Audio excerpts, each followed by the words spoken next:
back to your channel. Welcome to another video. It's that time of the weekend. It's Premier League predictions time. Another round of exciting and intriguing Premier League encounters are almost upon us in this special midweek edition of the Premier League. Lots of games to take our talk, analysis and predictions on. But before we get into all of that, I would like to remind you all to please like the video and also subscribe if you are new. Both things are always and forever be greatly appreciated. Get involved in the comment section as well. Let me know your thoughts, comments, opinions, and most of all, of course, your predictions, because where would a Premier League predictions video be, after all, without predictions? Right? Sounds good? Fine, fair enough. Use that comment section, people. Talk to me on how you think each and every single game will go. And without further ado, we will get on with the videos, and we're kicking off with Tuesday night's games. So, first and foremost, we are looking at Ipswich against Crystal Palace, and as you can see, I've gone with a 2-2 draw in this one. Two teams that are a bit awkward. Ipswich turning out to be a bit of draw specialists in the league this season. They are quite difficult to beat this season, but they're just not getting enough points on the board to be steering clear of relegation. Palace's form has been up and down, up and down, up and down. They pick up a good result here, but then a poor result elsewhere. It's an awkward situation and an awkward prediction to predict upon. Both teams on their day can be difficult. It wouldn't be out the realms of possibility for Ipswich to use their home advantage to, well, their advantage and take 3 points from this game. But I think Palace's quality may just about see them get a point in this one. I'm going to go with a 2-2 draw and the points to be shared here. Moving on, we have got Leicester City at home at the King Power Stadium. A new era dawns for the Foxes as Ruud van Nistelrooy is set to take charge of his first official game as the Leicester City boss, as he faces West Ham United, and a manager who may be out of a job himself. Julian Lopetegui hasn't exactly set the world alight since becoming the new Hammers boss, and a huge 5-2 London derby defeat at Arsenal at the weekend certainly didn't help matters. It's a favourable game, this one, for West Ham to pick up points in. We obviously know that they have the quality and the potential to do so. I just reckon a new manager bounce may just give Leicester something in this one. I reckon the King Power Stadium will be rocking on a Tuesday night, in which, and like I said before, a new era dawns. I reckon Leicester fans, for the most part, will be excited with the completely new direction the club has gone for. And who knows, maybe Van Nistelrooy will get off to a perfect start with a win. But I'm going to call it down the middle, I'm going to call it safe, and I'm going to say that this game will end 1-1 come the final whistle. But yes, this one is certainly one that could go any which way. Moving on, Goodison Park awaits the arrival of Wolverhampton Wanderers. Both sides looking to bounce back from poor and humiliating weekend defeats. Everton lost 4-0 at Manchester United. Wolves lost at Bournemouth. You don't really know what's going to turn up here, do you? You really don't know which side is going to turn up for either of these two teams. We know that Everton can be difficult on their day. They can be really physical. They can be great from set pieces. We know that Wolves can play some great football at times. And we know that, obviously, they're a very strong side when they want to be. But which team is going to turn up? Is it going to be one that kind of rolls over? Are they both going to roll over for each other and we're going to get an absolute score fest here? Or is one team going to take the game by the scruff of the neck and absolutely dominate and destroy it? We'll have to wait and see on that one. I've given Wolves the advantage. I think Wolves' game at the weekend, Bournemouth, we know can be difficult. We know, obviously, United, alternatively, for Everton's side of things, under a new manager, the new manager bounce kind of thing may have helped them a little bit more, but Everton barely laid a glove on them. At least Wolves are coming into this game with a little bit more momentum from previous games gone by. Again, this game could go any which way, but I am going to go for a win for Wolves. I'm going to go for a Wolverhampton Wanderers win, 2-1 to Wolves, but again, I'm not entirely confident when these two teams clash on Wednesday night. Moving on, and we come to down in the dumps, Manchester City looking to get back to winning ways when they take on Nottingham Forest, and I've gone with a 1-1 draw. Now, Forest won at the weekend, 1-0 against Ipswich. Man City are on a 4-game losing streak in the Premier League and are on a 6-game winless run in all competitions.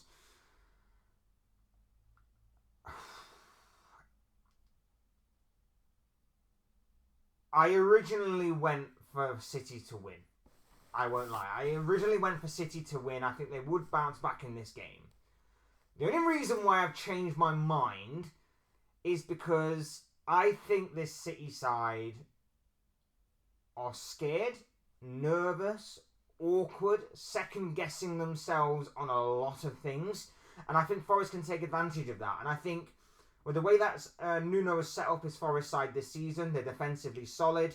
They don't give away too much in certain games. I know they have been poor in a couple of games this season, but but not a great deal throughout the entirety or the most part of the season. So I think the way that Forest will set up will frustrate Manchester City, and I think if they can just keep it at 0-0 for a large part of the game, I reckon the frustration will grow from the fans. I reckon it will sink through to the players. They'll start getting a bit nervous. They'll start getting a bit tetchy. And Forest can really take advantage of that. We've already seen this season that Forest have pulled off a bit of a giant killing with winning against Liverpool early on in the campaign. Who's to say it can't happen again? And I feel like the nervousness of Manchester City, all the pressure being on them to somewhat try and close the gap on the league leaders and bounce back from what has been a very humiliating and very embarrassing past month to 6 weeks or so. Month to 2 months even. It's all on City to win. And I think they'll score. I feel like they will score. They do create chances, and I don't think Forest have enough about them to completely neutralise City in terms of at least scoring a goal. But in terms of them doing damage to City at the other end, with the form Chris Wood is in, and with the way that obviously they can get their wingers to really run at their fullbacks, which is looking like a very big area to exploit for Nuno Espirito Santo's side, I think Forest can get something from this game. So I'm going with 1-1. But if I had to stick my neck out on the line and predict a winner, I feel like City might just about edge this one. And it's not about the performance either. It's just about getting a win. When you're in the kind of run of form that City are in, just getting a win is more important than a performance. Next up, Newcastle United play host to the current league leaders Liverpool. Liverpool 9 points clear at the top of the table, and I don't see them slowing down anytime soon. That is why I have gone with a 3-1 win in favour of the Reds. Now, Newcastle can obviously pose their threats. Newcastle can obviously be a difficult side for anybody on their day, but I just think with the way that Liverpool are playing right now, I think with the form of the likes of Mohamed Salah, the midfield being strong, the defence being superior, and even like the forms of like Cody Gakpo, Luis Diaz, even to an extent Darwin Núñez a little bit, I feel like Liverpool have enough firepower in the attacking third to score more than Newcastle. I feel like in their defensive third they have enough to neutralise Newcastle, and the only reason why I give them a goal is because they can probably steal something from a set piece or something along those lines. And in the midfield, I think they will be superior, and I think they will work it out. That's not to say that this isn't a banana skin for Liverpool. Of course it isn't. We know that no game is a given. No game is a foregone conclusion. And of course, if Liverpool want to maintain their stance at the top of the table, especially with a couple of their rivals facing some tough times and some tough games, especially this week, this is going to be a tough game for the Reds, but if they want to obviously maintain their stance, they're going to have to win this one. And I feel like away from home is always going to be tough. A Wednesday night in Geordie territory is always going to be tough for the Reds. But I just feel like with the form, with everything going on for the Reds right now, they'll be fine. I feel like they will be fine. I'm going 3-1 to the Reds on this one. Southampton against Chelsea. St Mary's awaits the arrival of the Blues, and I've gone with a 3-0 win to Chelsea. Now, again, not a foregone conclusion, but you would expect with recency, reform going into this game that the Blues will absolutely smash Southampton. Southampton got a decent point against Brighton on Friday night. Fair play to them. Somewhat a little bit unfortunate maybe not to have got the win in that game. But at the same time, Chelsea are coming into this one, the bit between their teeth, third in the table, joint level with second place Arsenal.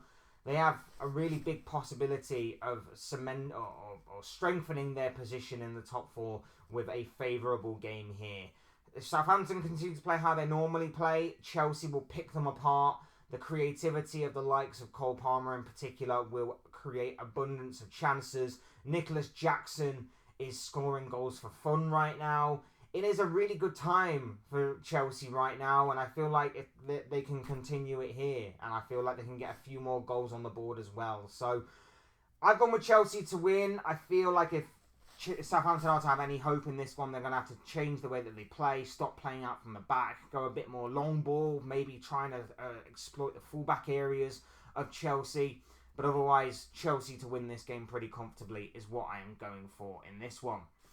Moving on, Villa Park is our next game of focus, where Aston Villa will play Brentford, and I've gone with a 1-1 draw here. Villa not in the best of form. Brentford a bit hit and miss this season. Picked up a big win against Leicester at the weekend though, which could give them the impetus to go on and make it back-to-back wins for Thomas Frank's side here. But you can never really count out Aston Villa, even though they're in a bit of free fall right now, even though results haven't exactly gone their way. There are a few injury concerns as well for Unai Emery to deal with on that front, but then again, everybody has injuries, I guess. I don't know. I don't know. Again, this is another one that can go any which way. Difficult to call. Brentford on their day can be difficult to play against. Aston Villa on their day can be difficult to play against. I just feel like we're going to be in for an interesting game this one. It could be more than 1-1. I decided to call it down the middle and the points to be shared. But of course, Aston Villa have match winners in their squad. Brentford are the likes of Vissa and Mbeumo, of course. And, you know, if anything is to go on from the weekend, Schade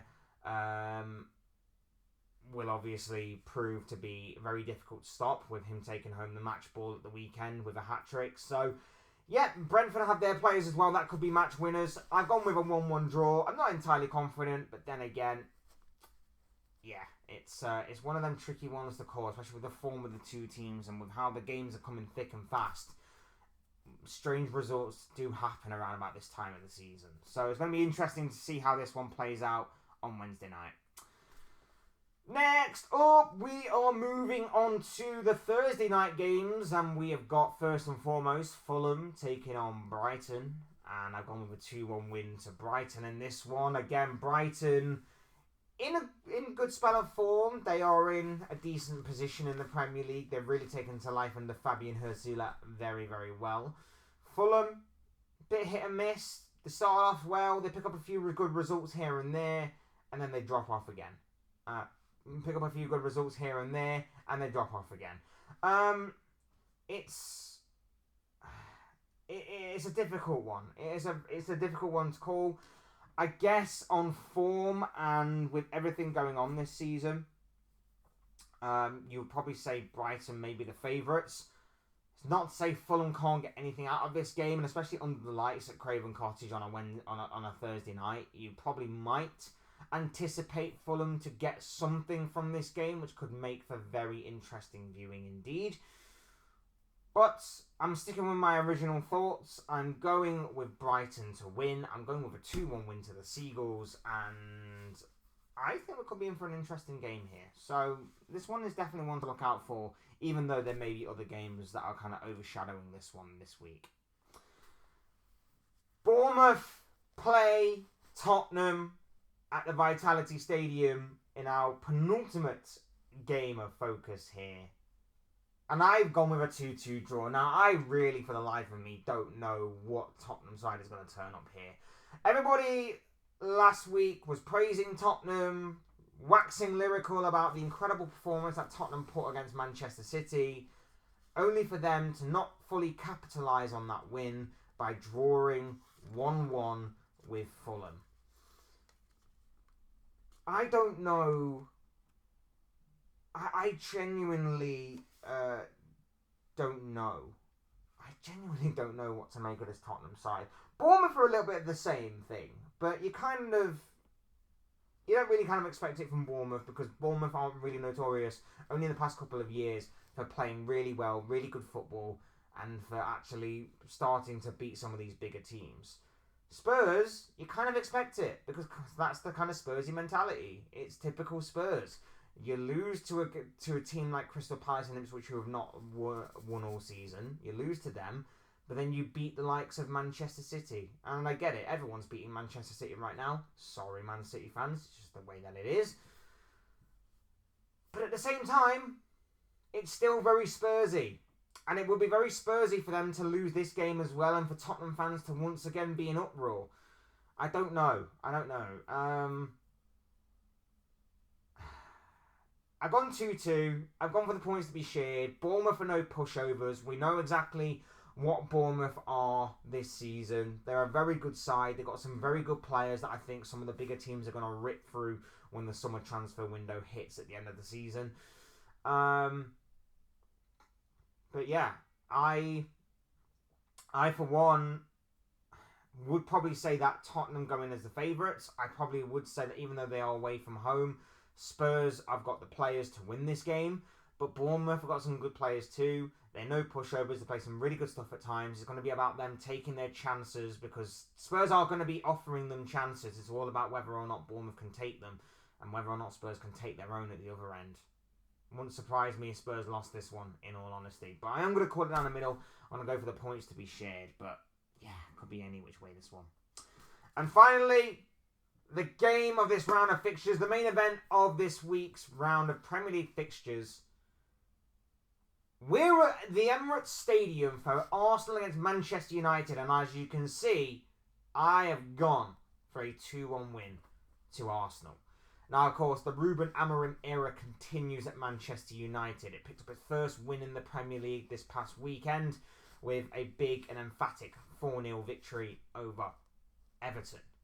Fantastic for United, fantastic for Amorim. As a Liverpool fan, I somewhat hope United can get something from this game to further damage Arsenal's title charge and challenge. It would also shut up certain Arsenal fans online that are obsessed with Liverpool. It's weird. Even though at the beginning of the season we weren't that much of a threat to them, but suddenly, all of a sudden, we are. I love that. No, I would like for United to take something from this Arsenal side. However, I think this game has come a little bit too early for Amorim, a little bit too early for Manchester United under their new manager and head coach. So I have to kind of go with the favourites in this one. Arsenal at home will be the favourites. I'm sure Set Piece FC will once again reign supreme, and I'm sure that will be a big weapon in their, arsenal for this one as well. I think United could give them a good run for their money, though. It's weird me saying that, even though they are rich themselves. But you get what I mean. I feel like they can give them a really good game, even though United, from previous games gone by, haven't exactly been at their best. Before Amorim, of course. I'm looking forward to this one. I feel like this one could be a really big game. It could be a really big test. It's obviously a Premier League classic. Both sets of fans, I'm sure, will be really up for this one. I just see Arsenal getting the win due to being better set up, better prepared, and obviously having the bit between their teeth. They'll obviously want to track down Liverpool as best they can, try and put as much pressure on Liverpool as possible, and obviously try and put some distance between themselves and Chelsea. Whether or not that will happen this week, who knows? But yes, Arsenal, with the pressure slightly lifted from them, they're not in the ascendancy, they're not in the driver's seat in terms of the title race, but they will be expected to win this one. And this one could be a banana skin for Mikel Arteta's side. But you have to feel that with the form they're going into this game with, the 3-0 win over Nottingham Forest last week, the emphatic win that they produced in the Champions League over Sporting Lisbon, and of course that massive win against West Ham, you kind of feel that with the return of Martin Odegaard as well, with the return to form and fitness of Bukayo Saka especially, that Arsenal may just be finding their groove at a right time. As we enter into a busy period of fixtures, a more intensified period of fixtures, Arsenal might just be finding their groove, and it's all about maintaining maintaining the momentum, maintaining that groove going forward. This is going to be a big task. Of course it is. They can't expect, they shouldn't expect to be going into this game and wiping the floor with United, even though United, of course, haven't exactly, like I mentioned before, progressed this season in the way that they have, and of course they are still finding their feet under a new manager. But at the same time, in saying all of that, it's still going to be big for Arsenal. It's going to be big for United, and I just feel like Arsenal are going to get the job done here. So 2-1 Arsenal is my prediction for this game. And there you have it. Those are just the thoughts, comments, opinions, but most of all predictions of this guy. I want to know what you guys think. What do you make of the Premier League fixtures to come in this special edition of midweek Premier League action? Let me know your thoughts, your comments, your opinions. But most of all, of course, you let me know your predictions on how you think each and every single game will turn out this week in another round of Premier League action. Would love to hear from you all on what you have to say on that. Hit the like button if you haven't already. Subscribe if you're new. I want to see more content like this. Both things are always incredibly greatly appreciated. Get involved in the comment section as well, like I mentioned before. All of that stuff will be greatly appreciated. Thank you all so much for watching and listening. Thank you all for your brand new or even continued support to the channel. It's very much appreciated by me. I'm so thankful to you guys. You guys are awesome. So thank you all so much for that. I've been Fletch. This has been another Premier League predictions video, and I'll see you and speak to you all again soon in another video or live stream or whatever it may be. Cheers, guys. Thanks for watching. Take care. Enjoy the rest of your day. Speak to you all again very, very soon.